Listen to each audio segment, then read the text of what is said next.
Le naufrage des civilisations d'Amin Mahalouf, de l'Académie française. Lu par Stéphane Boucher. J'avais 9 ans, et je ne garde que des souvenirs brumeux de ce qu'on appelle, dans l'histoire de mon pays natal, la Révolution de 58. Ce qui s'est imprimé dans ma mémoire, ce sont surtout les voix de mon père et de ma mère quand ils évoquaient devant moi certains événements tragiques.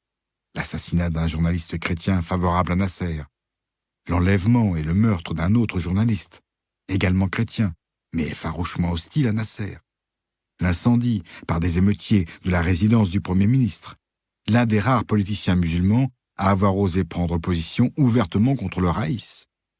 Je me rappelle aussi que les écoles demeurèrent fermées pendant 6 mois.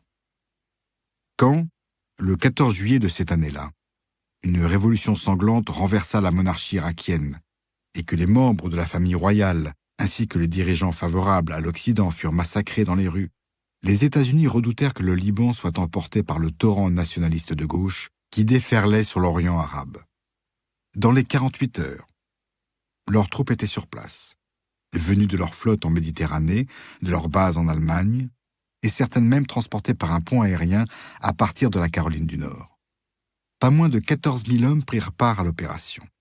Ils sécurisèrent le port de Beyrouth, l'aéroport, les principales artères et les bâtiments du gouvernement. Les combats entre les factions locales se calmèrent aussitôt. Pour mettre fin à la crise, un nouveau président fut élu par le Parlement, avec la bénédiction de Washington. C'était le chef de l'armée, le général Fouad Chiab. Descendant d'une famille princière qui avait longtemps gouverné la montagne libanaise sous les Ottomans, formé à l'école militaire de Saint-Cyr, admirateur du modèle républicain français, il avait, plus que tout autre dirigeant libanais, le sens de l'État et la volonté de bâtir une nation. Il proclama aussitôt que les événements qui venaient d'ensanglanter le pays n'avaient produit ni vainqueurs ni vaincus. Et il se lança dans un vaste chantier visant à consolider la réconciliation et à doter le pays d'institutions modernes. L'une de ses premières initiatives fut un geste symbolique d'une grande portée, et qui aurait pu avoir des effets durables si le pays et sa région avaient évolué différemment. Une rencontre en tête-à-tête avec Nasser à la frontière syro-libanaise, ou plus précisément, dans une cabane bâtie à cheval sur la ligne frontalière séparant le Liban de la province septentrionale de la RAU.